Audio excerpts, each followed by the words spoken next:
Federal High Court where we filed against this incompetent commissioner of police. I'll tell you a little bit of history of me and Jim. Jim was the guy who used to work with Saraki when I first Saraki. And years ago, 2019, when he arrested the journalist who is now the publisher of People's Gazette, we went and fought for him. It was a disastrous PR. But while we were there, he went and brought something to the gas center. So I came to Lagos because he invited me. I had just left Japan. I heard that he said I cannot come to Lagos. And I said, since you said I can't come, and I'm the kind of person that go to places where I'm not invited, I came to Lagos to participate in a protest. This guy, one of the most loquacious, one of the most unprofessional person, was shouting on TV that nobody has the right to protest in Lagos. How can a police commissioner say that people don't have rights to protest? And then when he discovered I actually went to the protest, he then got upset. He lost his mind and declared me wanted. We decided that we'd challenge him before. That's why we went to the protest. And we've been here since our case was last we had by Justice Kakakiche. And he graciously granted our order, restraining them from any attempt to declare me wanted.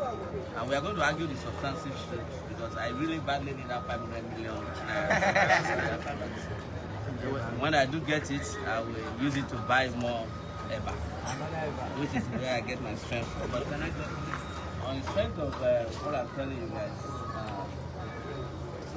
when you look at Nigeria and you see what guys pay attention to, what they prioritize, you understand why I say everybody must rise up in this country once and for all. You don't need Donald Trump to tell you that these guys are people.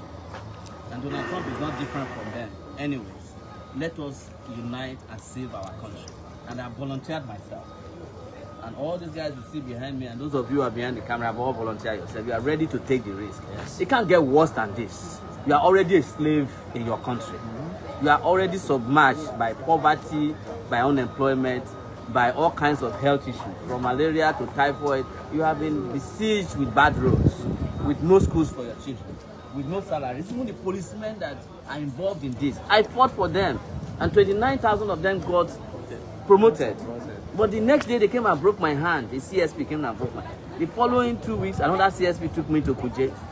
But that's not, I'm not complaining. I have said this, my fight for justice doesn't see whether you are Yoruba, Hausa, Igbo. It doesn't care whether you are male, female, you are young or old. I don't even care about your sexual orientation.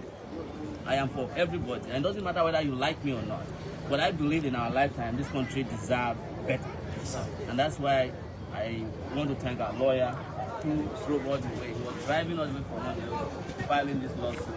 And now it has been heard and the judge has done justice to it. I know the next thing you say is that you not trust the judiciary. Well, the trust in our judiciary is not up to the judiciary. Yes. It is up to us, the citizens, who show up to say the judiciary must do justice. Yes. That is why I came to court personally. I don't need to be in court. And yes, if the judiciary cannot give us justice, we must bring justice to the judiciary. Yeah. So, of course, I thank the judge for having the courage, even when it was late in the day and it was his last case, and he was very tired, he still took the case. But I know that they have other plans. In fact, I just read that in Abuja, the DSS was trying to declare me wanted while I was declared wanted in Abuja. I mean in Lagos, yes. Because they said I called Tinubu a criminal. And I keep saying, is Tinubu not a criminal? If he's not, has Donald Trump not proven that he's a criminal by aiding and abetting people who are killing people they say Christians? So our position is not that there's no genocide. There's genocide, but it's not against Christians alone. There's genocide against everybody in Nigeria. There's genocide against Muslims, Christians. There's genocide that is carried out by the Nigerian state systematically against Nigerian people. Hunger, starvation, corruption is the source of genocide. That in itself is genocide. Starvation of people deliberately is genocide. Paying people peanuts instead of salaries that can make them live is genocide. Destroying people's houses that they labored and sweat to build is genocide. Because most of those people who don't have houses will go and kill themselves, or something will kill them. When you kill somebody's source of livelihood, you have committed some kind of genocide. But they want the United Nations definition of genocide. But we are telling you that this is our own traditional definition of genocide because we know genocide now. We say one. Yes. Lawyer, you can take over. Thank you, everyone. Yes. Thank you, this is very important. You know, this matter is before the court now. We have this matter before the court, and this process in my hand is being taken. Having taken this one, we can validly as lawyers comment on this one. We have a motion notice before the court. We are leaving that one out now. The orders granted by the court, let us specifically read it out as a notice to the Commissioner of Police of Lagos State.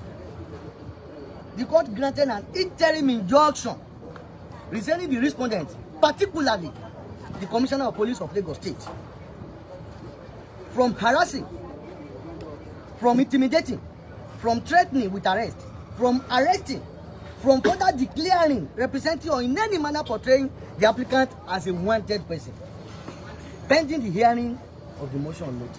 That is the first one. The implication of this is that the declaration made by the Commissioner of Police of Lagos State on the 3rd of November 2025 is now empty, is void, based on this order of court. And we must say this clearly. We must return powers to our court. Just like Mr. Sowore has said, people should not ask us whether we trust our courts. If police they are chasing us everywhere, and we still come before the court, and we still entertain apprehension whether we can get justice, where do we now go? Where do we go? We have our hope here. Yes. It's like somebody marrying. The fact that you are married does not mean you trust woman. Yes. But you need to marry. Yes. If the woman disappoints you, fine. If it doesn't, then we can now be an example of a good marriage. We have hope in the court. The example of that hope we have has just been justified and validated today. The second order granted by the court, and this is also a notice to the police. Another of interim injunction to take all operation and action on the effect of the public declaration that is made by the Commissioner of Police of Lagos State, describing and declaring Mr. Sowore as a wanted person, pending the hearing. With these two orders granted by the court in Nigeria today, I can tell you that we still have hope. Yes, yeah. What are you talking about? We have hope. The judge waited to this hour to take this application. He read through everything, he wrote in longhand, and he delivered a ruling granting these orders. Then what are we talking about? If we come together and insist on what is right, then we can rescue the nation. But when we give up and say we don't trust the police, we don't even trust the other person, I don't even trust the person, we don't trust the court, where do we go? You throw up your hands. Where do we go? When we continue to fight and insist, the order of 3rd of November 2025 is now void. Which was illegal. It is put in abeyance. Yeah. And at the end of the day, we want to go to that motion notice. It is commonplace for us to see everything as normal. Under the law, the police does not have the power to just wake up and describe somebody at the distance, 110, without invitation, without any criminal investigation going on. And in fact, he made that declaration at the barricade. He was around the declaration while he was drunk. He was around the Worosoki Bridge. Declaration under influence. He was around the Worosoki Bridge. When he made that declaration, people were shooting at the protesters, they were shooting their gas, and he unilaterally, without any background, without a good thought, he just shunned out those words. And said, I hereby, where does that power lie in the law? If your power is not from the law, it is illegal. And that is what we are here to prove, and we are going to prove it. And we are going to get the damages against them so that we can teach them lessons. And that whatever order we get is for all Nigerians. It's for all Nigerians. People are always on the run. Why? We are always on the run from our state. We are on the run from our country. We are on the run from the police. We are on the run. Why? Are we all of us suspects? And now the police is also on the run. Somebody travels to Lagos. As he said, Lagos that declare you wanted. Where does anybody get that power? Come down from your car now. Please, as we are challenging this, I challenge all of us. We have to raise our voice against things like this. It is Mr. Sowore today, tomorrow it will get all of us. Yes. Thank you so much. Thank you guys so much. Of course, revolution now. Only solidarity forever. We are saying solidarity forever. We are are singing solidarity forever. We shall always fight for our rights.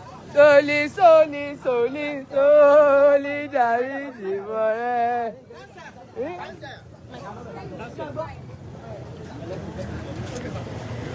Please subscribe to Facetv Africa and turn the notification on. Facetv Africa, ẹ jọ̀ọ́, subscribe, hete. Face TV was Swoby.